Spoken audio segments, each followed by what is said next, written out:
Good day, everyone. We'll be looking at patterns of media ownership. Patterns of media ownership. And speaking of patterns of media ownership patterns are crucial aspect of understanding how media systems operate in different political, social, and economic contexts. And one of the key patterns of media ownership is government ownership. And this refers to media outlets, whether print or electronic, that are owned and controlled by the government. And the rationale for government ownership often stems from political consideration. So, government here, whether civilian or military government, whether civilian or military government, they tend to own media outlets, particularly radio and television, to prevent private individuals or groups from using the media to destabilize the political system. So, in many African nations, government ownership of media has been the norm due to the perception that the media could be a tool for the sense if left in the hands, or probably if left in the hands of private actors. So, for instance, in Nigeria prior to 1992, the government was the sole owner of broadcasting stations, so both at the state and federal levels. So the fear was that private ownership might lead to media outlets spreading information that could incite political unrest.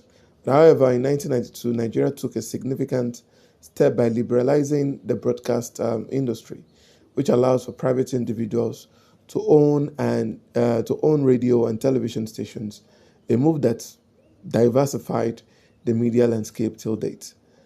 Speaking of ownership, patterns of media ownership, again, the first one which we identified just now is the government ownership.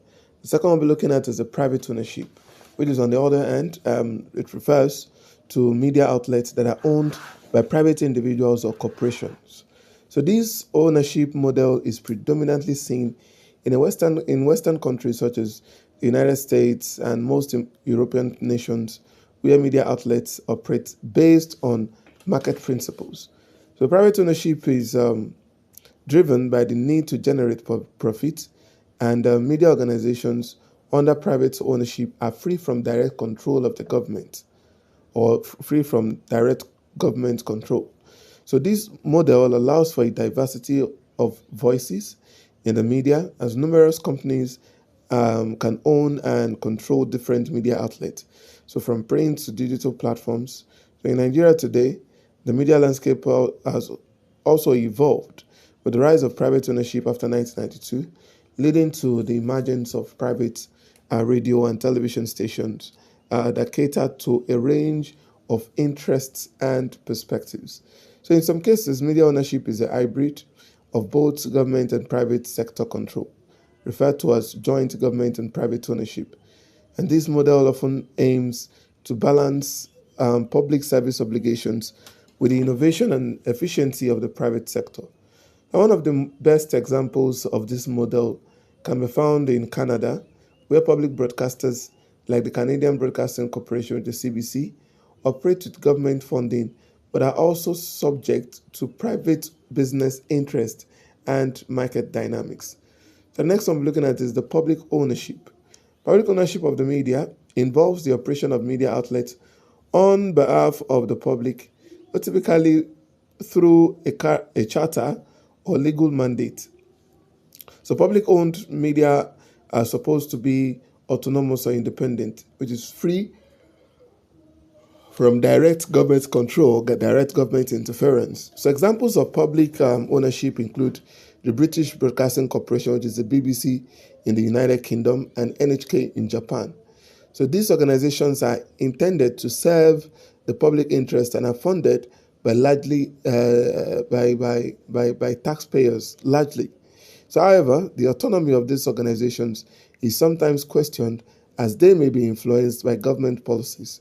So even if they are not directly controlled by the state, despite their public service mandate, many of these organizations operate within a framework that reflect the priorities and policies of the government.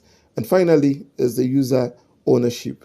And when we speak of user ownership, it represents a more grassroots model of media control, where the audience or community members take the initiative in owning rather and operating media outlets. And this could include fan clubs or other organized groups starting their own radio or television stations. So this model is relatively rare, but it can be found in some parts of the world, particularly in the United States. So community radio and television stations are typical, often examples of user ownership, where the content is designed to cater to the interests and needs of specific local audiences or communities. So each of these ownership models, or that we refer to as pattern, has its own sets, advantages, and challenges, with implications for the diversity of media content, the role of media in political discourse, and the overall functioning of the media industry. So, for instance, while government-owned media may be seen as a tool for promoting national unity or controlling dissent, private ownership allows for a wide range of viewpoints, but may lead to media conglomerates exerting significant influence over public opinion. I also have your assignment here, which reads, examine the relationship between the ownership structure of media and political stability in African countries. And how does the government control over media as seen in countries with a history of a state-run media, and how does this affect the flow of information and public participation in governance? So compare this with the effect of private media ownership on political discourse, private media ownership on political discourse in Western democracies, and use relevant examples to illustrate your analysis. And this is where we'll stop for today's class.